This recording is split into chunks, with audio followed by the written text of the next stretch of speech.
Bishop Johnson Twinomujuni owa West Ankole Diocese ebyabigambira aha kanisa ya Rukundo Church of Uganda omuri kitagata SHEEMA. Bwanyuma y'emyaka 5 n'engari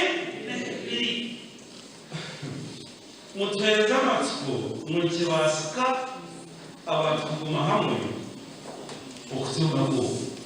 Omushija wa Ruhanga nagira ngo bingi nibataho mu bushwere batacumanyise.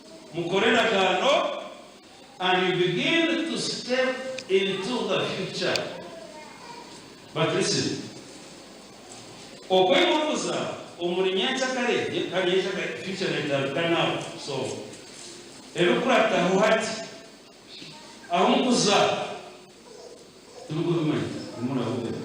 Ebi yabigambira aha mukoro gwa Reverend Canon Zefania Tibeyenda obu yabanajaguza emyaka 52 eyamaziro mu bushwere. Ekyo kubanza okusimya emyaka 52 mu bushwere golden. Kandi mutera wange okuna mutera yebali yabetinga mutera. Nkamula umugaga kuze kuno wambaga no mutera sika dalo no muti. Oguhona yagita n'abagore babiri abana ba Reverend Canon Zefania Tibeyenda.